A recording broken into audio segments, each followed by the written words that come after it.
काय सांगाल sir, SIR नावाचे एक या ठिकाणी सर्वे होत आहे.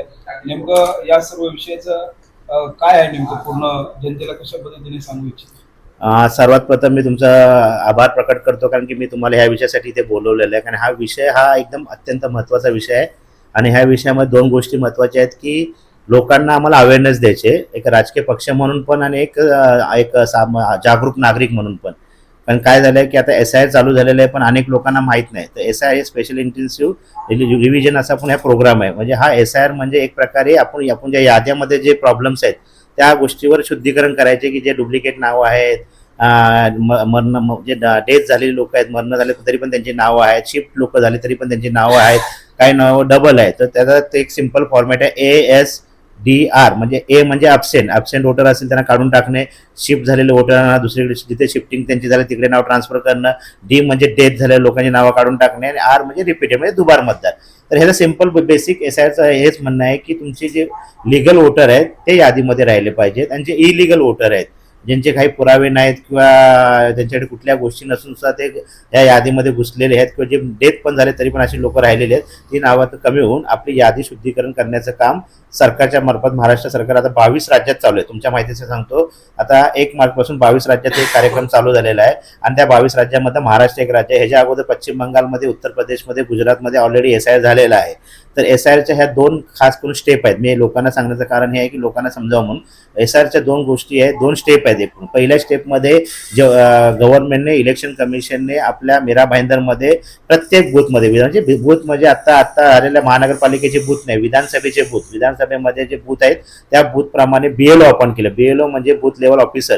हे जे सरकारी कर्मचारी असतात हे आता सगळीकडे मॅपिंगसाठी फिरत आहेत. त्यामुळे तुम्हाला सर्वांनी त्यांना सहकार्य करायचे, आणि ते त्यांच्या पद्धतीने 2002ची जी यादी आहे, तुमच्या माहिती सांगतो, 2002ची जी यादी आहे त्या 2002च्या यादीला बेस बनवलेला आहे, आणि त्या 2002च्या यादीच्या बेसबरोबर तुमच्या वडिलांचं नाव किंवा तुमच्या आईचं नाव कुणाचं तरी तिथे असतं, ते एक तुम्हाला शोधून ठेवायचे. जर ते तुम्हाला कुणाला काही त्या बाबतीत समजा काही प्रॉब्लेम असेल तर आमचं ऑफिस आहे किंवा प्रभाग कार्यालय 6 जे काश्मीर पोलिसांच्या पाठी आहेत, त्यांचे जे वॉर्ड ऑफिसर आहे ते खरं ह्या पूर्ण कार्यक्रमाचे इन्चार्ज आहे. म्हणजे आपल्या 14 नंबरसाठी पूर्णपणे पानपट्टे साहेब पण तिकडे इन्चार्ज आहेत पूर्ण मीरा भाईंदरसाठी.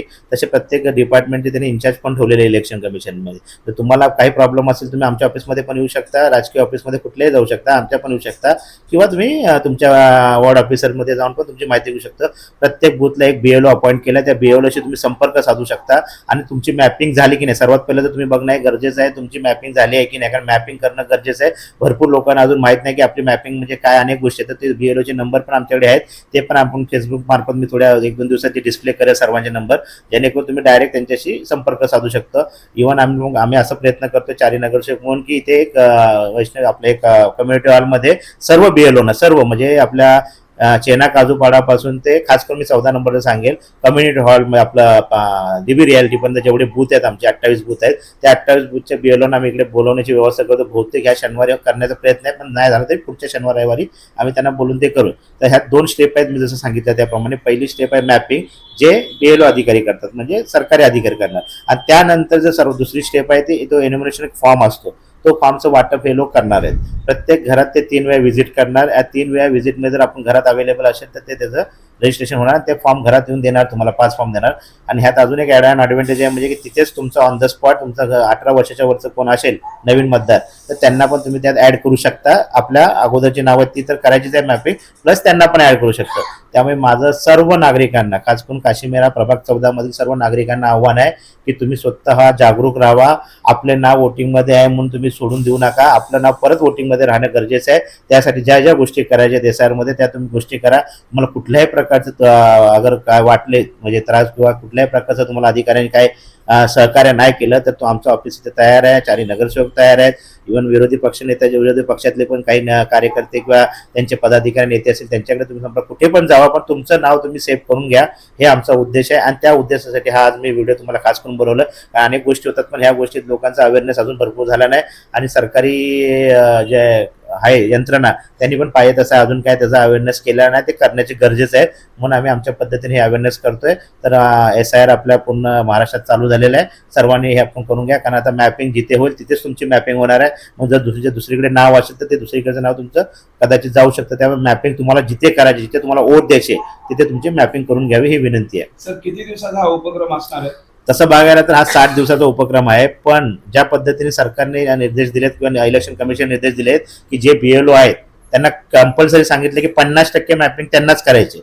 म्हणजे त्यांना घरी घरी जाऊन त्यांनी मॅपिंग करून ठेवणं गरजेचं आहे. आणि त्यांनी जर मॅपिंग 50% नाही केलं तर मग त्याला वेळ लागेल. आता 50% मॅपिंग न झाल्यामुळे 1 एप्रिलपासून ते फॉर्म वाटप चालू करणार होते, पण आता ते 1 एप्रिलचं 10 एप्रिल तारीख अशी आम्हाला ऐकण्यात आली. पण जर 10 एप्रिलपर्यंत पण जर त्यांची 50% मॅपिंग नाही तर मला वाटतं ती 15 एप्रिलला जाऊ शकते.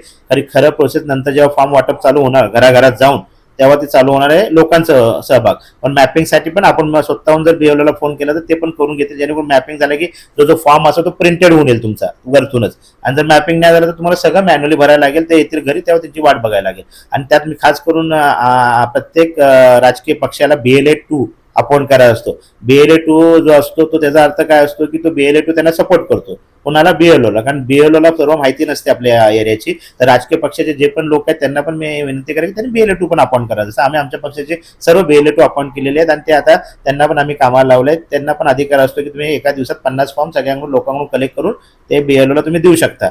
बाकी कुणाला करता येत नाही, कारण ते ऑथराईज करायला लागतं. तर ते पण मी बाकीच्या राजकीय पक्षांना सगळ्यांना सांगेल की तुम्ही तुमचे BLA-2 करा आणि जास्तीत जास्त लोक आपले जे आहेत आता समजा 40,000च्या वरती आपली वोटिंग आहे 14 नंबरमध्ये, की आपले जास्तीत जास्त लोकांची नावं कट न होणे हाच आमचा उद्देश आहे. जे व्हॅलिड नावं आहेत ती व्हॅलिड नावं राहिली पाहिजे, इनव्हॅलिड नावं ह्यातनं कट झाली पाहिजे, जेणेकरून उद्या कुठल्या प्रकारचे आक्षेप होऊ नये म्हणून.